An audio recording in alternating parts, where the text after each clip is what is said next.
All right, this is day, we were just talking about it. We don't know what day this is, 17, 18, 19, somewhere in there, that we've been here in Poland and have been working on the border. And I think I've showed maybe this place before. This is our apartment that we've been staying in. Pretty nice place. The problem is that it is like an hour and a half from the border. So, and it's through the Carpathian Mountains. So we've had to do a lot of crazy driving, and it gets pretty exhausting by the end of the day after you've put in 12 to 14 hours of work. So anyway, this is going to be our last day here at the apartment. We actually got linked up with a place that's closer to the border at some dude's house. That's all I know where we're going to be staying. But anyway, we're getting ready to jump in the car. I've had some people ask about, where the Ukrainian refugees are going after they leave the border crossing. So anyway, I might kind of show a few of the different places where they go on their journey out of Ukraine and into Poland and beyond.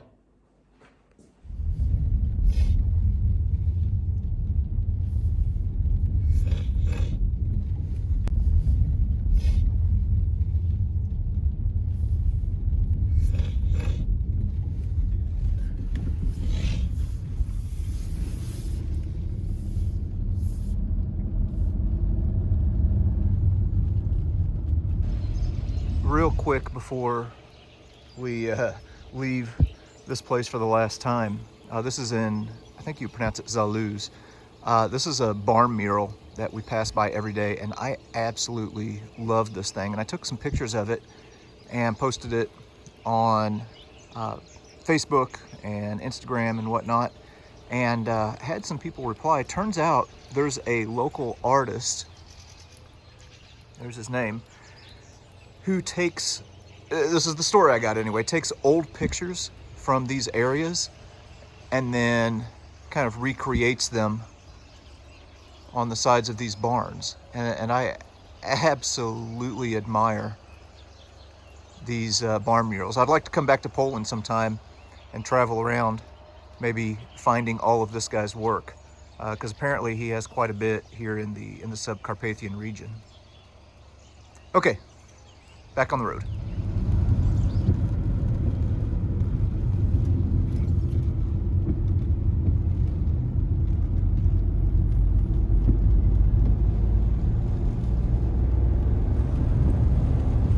One thing that I can tell you I'm not going to miss are all of these hairpin curves that we have to drive every morning and every night. At first it was kind of cool. Now it has started to feel like a punishment.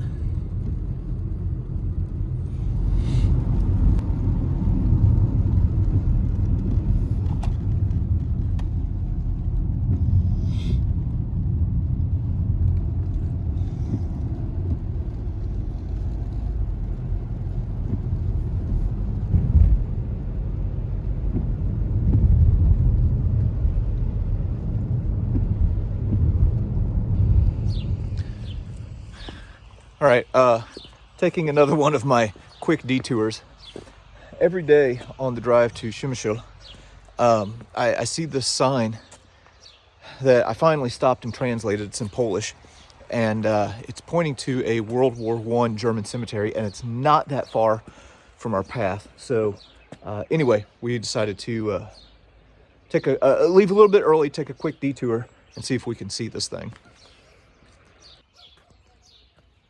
So we're up here on top of this hill, and to be honest, I don't even know what the name of the village is that we're in right now, but looks to be just a normal cemetery with quite the view. But the signs pointed to this spot, so yeah, I think I see our World War I cemetery up here.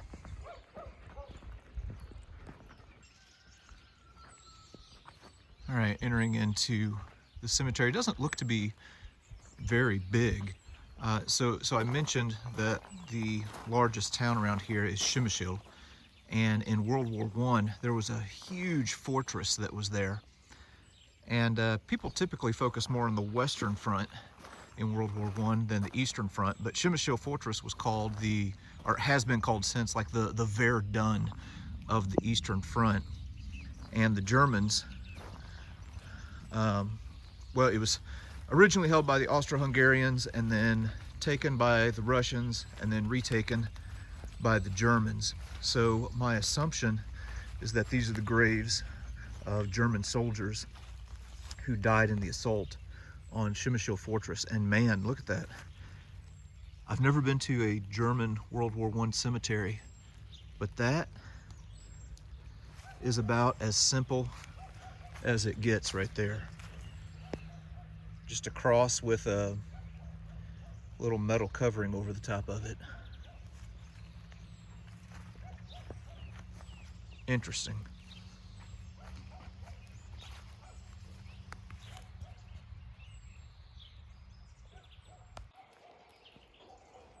They also have this little pavilion looking thing here with candles. This is Kaiser Schützenbund Tirol. I think I mispronounced that correctly. And then, yeah, they got an old German World War I helmet here amongst all of these candles. Oh, and this is interesting. Looks like a bunch of funeral cards from some of the German soldiers who may have died here. I could take the time to translate and read all this, but like I said, we're here for a job. So maybe somebody who reads German can kind of help me out there. We just simply don't have the time. This is fascinating. And then here we have a monument to the German soldiers who fell in this area from 1914 to 1915. All right, so there you go. Quick stop here at a German World War I cemetery. Definitely different. Kind of unique from anything that I've ever seen as far as, you know, a war cemetery. If we have time, and I hope that we will, we may try and do like a history traveler video at Przemysl Fortress while we're here. I think on our last day we might have an afternoon where we can maybe make a quick stop or two to talk a little bit more about the fighting that took place around here during World War I. Okay, back on the road.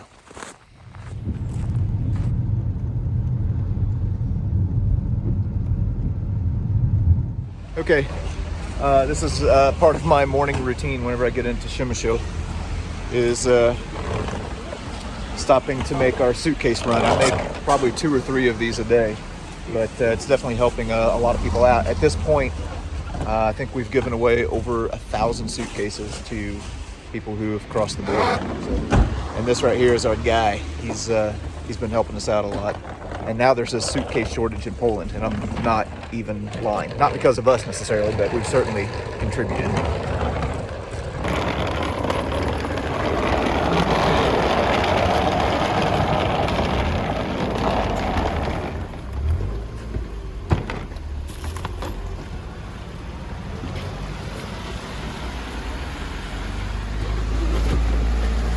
We've definitely moved a lot of suitcases, haven't we? We kept this guy busy.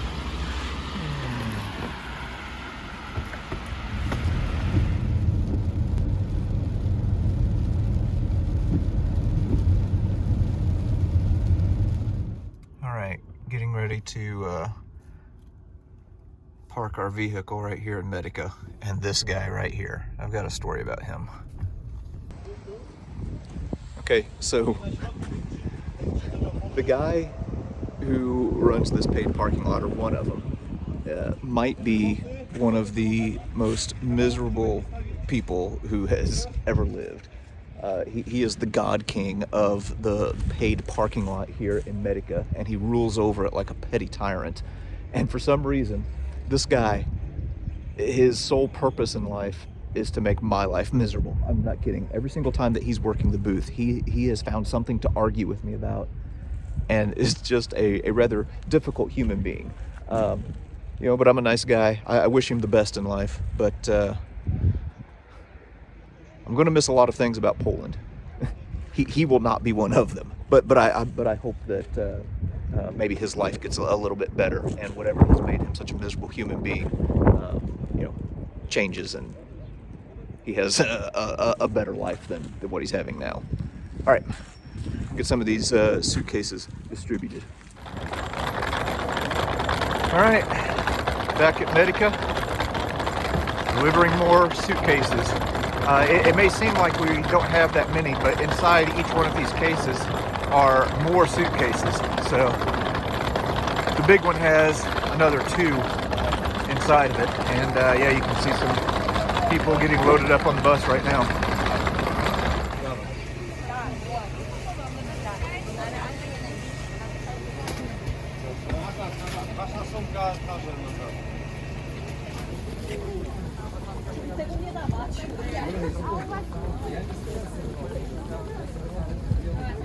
Well, it is kind of a nasty old day here at the border crossing. A lot of cold rain and mud, and yeah, it's just kind of miserable today.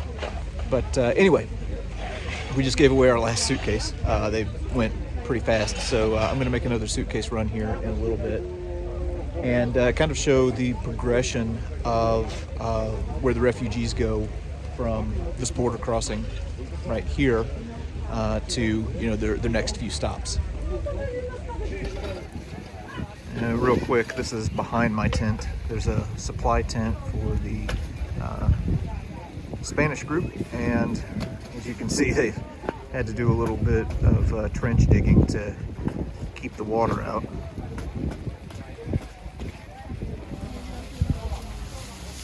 All right, so this is nothing new.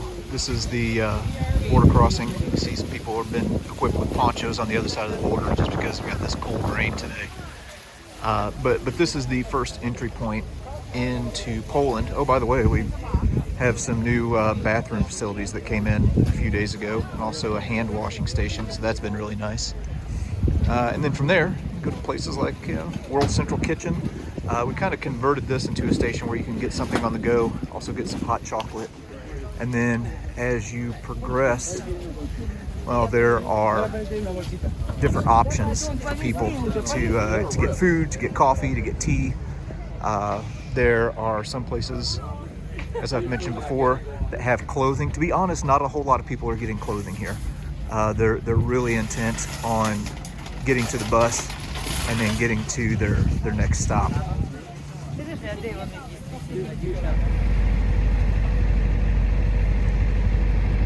Here you can see another example where the war against General Mud has just begun here. So yeah, things have gotten pretty sloppy and nasty right here at the border crossing. Definitely making things a little bit more difficult here.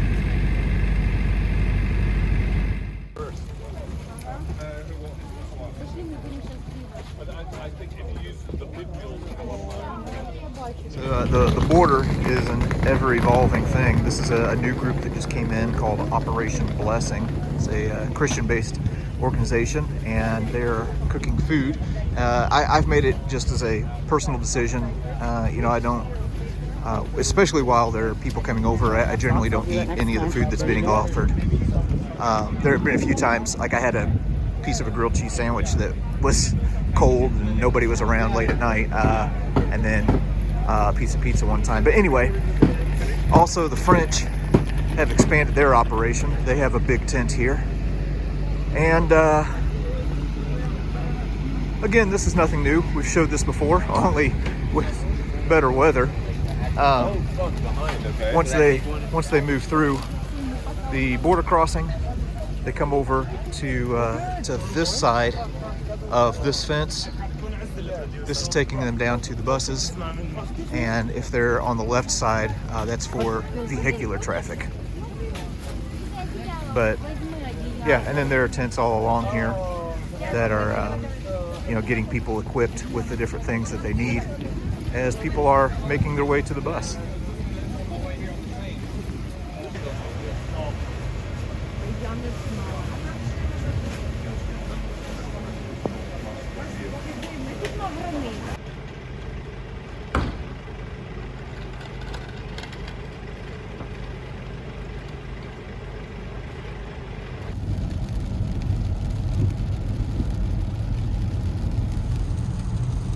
So what we've seen here on the border is that some of the Ukrainians have a place to go. They have family or friends in Germany or Spain or the Netherlands or something like that, and know exactly where they need to go.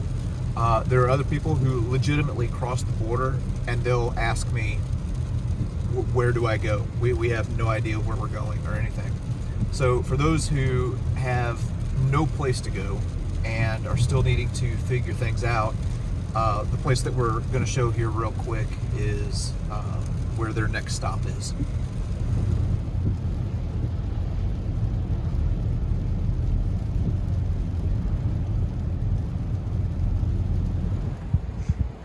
So what we are looking at here is like an old warehouse or shopping center or something that has been converted into a refugee center.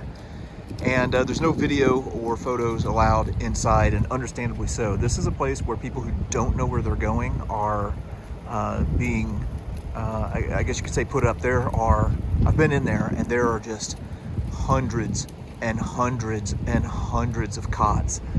And there are people who are just kind of, like I said, in limbo, just kind of milling about, kind of waiting to figure out, are they going to go to Germany? Are they going to go somewhere here in Poland? Is there a refugee center in Spain or France? They're just kind of here for right now. World Central Kitchen has an operation set up in there. So whenever you go in there, it's kind of like a mall a little bit, and people just waiting. But this is one of the places where they can go from the border crossing if they don't have any other place to go.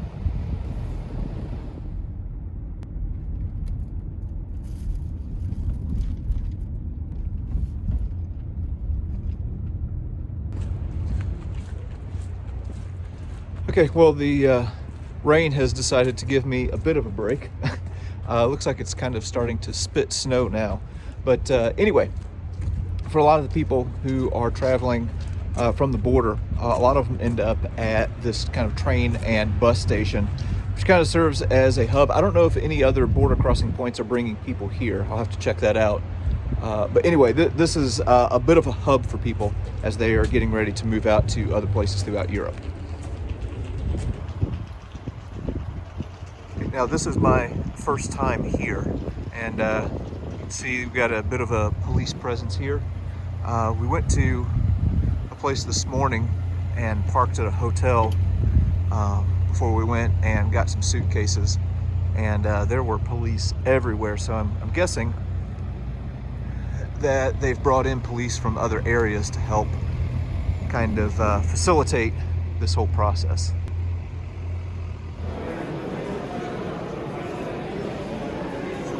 Okay, we're now inside the train station. As you can see, we have a bit of a media presence here. This is also a place where money exchange can take place. So we'll just kind of walk through here and see what we got going on.